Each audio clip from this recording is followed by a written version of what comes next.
Hi there. Welcome to Grandma Stratford's Bedtime Stories with MG. I bet you can guess that my name's MG and I like to tell stories. And a lot of the stories that I like to tell are the stories that my grandmother used to tell me when I was growing up. So tonight I'm going to tell you a story that you might have already heard. It comes all the way from Germany. And it's a story that's very special to people who have grandmothers because it talks a lot about the relationship between a little girl and her grandmother. The name of it is Little Red Riding Hood. Have you heard that story before?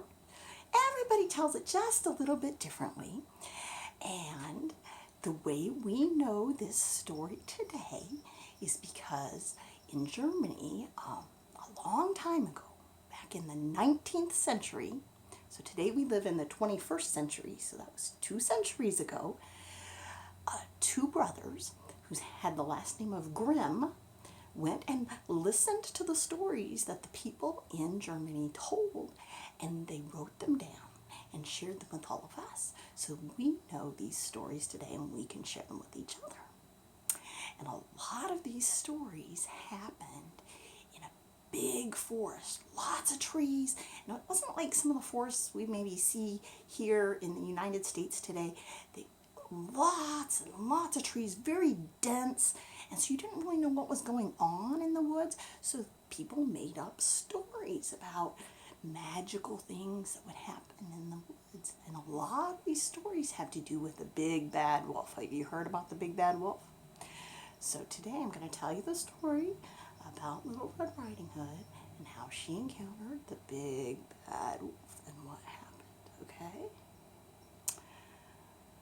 So once upon a time, that's right, fairy tales always begin once upon a time, there was a little girl. And everyone knew her as Little Red Riding Hood. And the reason they knew her as Little Red Riding Hood was because she had a bright red cape with a hat on it. And it was bright red and she wore it everywhere. She was so proud of it because her grandmother had made it for her. One day, Little Red Riding Hood's mother called her and said, "Little Red, will you take some of these baked goods over to your grandmother's house?" And grandmother lived down the path through the forest, just a little ways away, but it was a little bit scary for people who didn't know the way. Now, Little Red, she was never scared. But on this day, her mother said, "Little Red, make sure you stay on the path because yesterday, while he was at his job cutting wood in the forest, your father saw the big bad wolf. And so stay on the path and you'll be safe from that big bad wolf." So Little Red took the basket of goodies and she started down the path. And as she was walking along and skipping and jumping, she started to think this is a very long way to Grandma's house. And she started to think about taking a shortcut through the woods. And just as she was about to step off the path, she saw the big bad wolf. And the big bad wolf said, "Little girl." And it scared Little Red Riding Hood just a little bit. But she was polite and she said, "Yes." He said, "Where are you going with that basket of treats?" And Little Red Riding Hood said, "I'm taking them to my grandmother's." And the wolf said, "You know there's a shortcut that'll help you get there faster." And Little Red said, "I'm going to stay on the path because it's the safest way." And the wolf said, "I bet I can beat you to your grandmother's house." And Little Red said, "No, you won't. I'll run as fast as I can and I'll get there first." did. She took off running as fast as she could, holding her basket of treats. And she ran and she ran. She ran all the way on the path to Grandma's house. When she got to Grandma's house, she knocked on the door. And no one answered.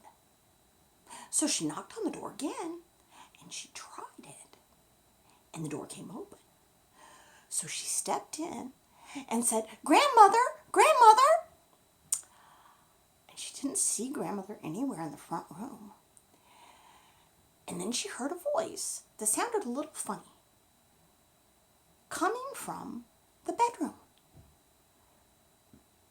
And the voice said, "I am in here, my dear." "Well, Grandmother, are you ill?"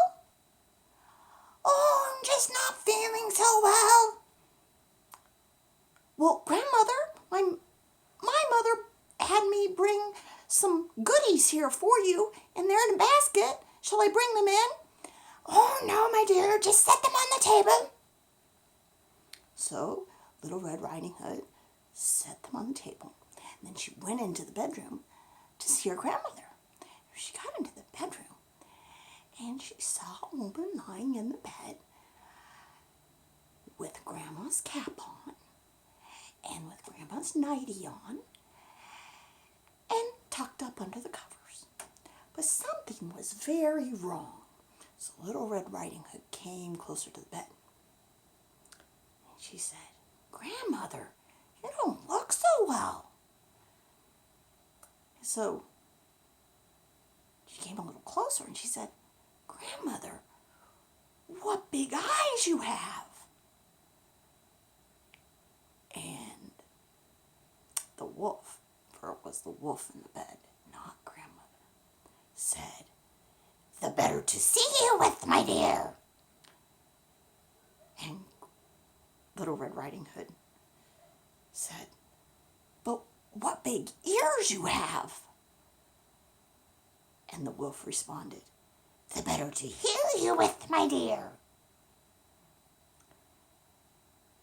And then Little Red Riding Hood backed away, and she said, "What big teeth you have.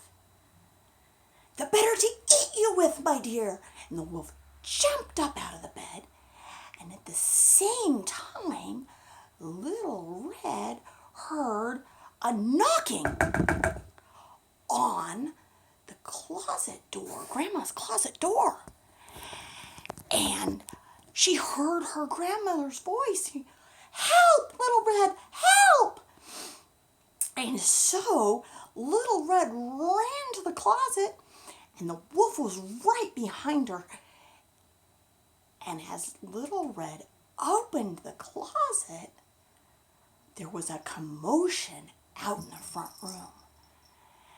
And sure enough, Little Red's father, who was a woodcutter, had come.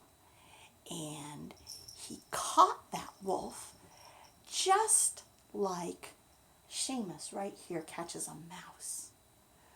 Yeah? And the wolf was no more. He killed the wolf.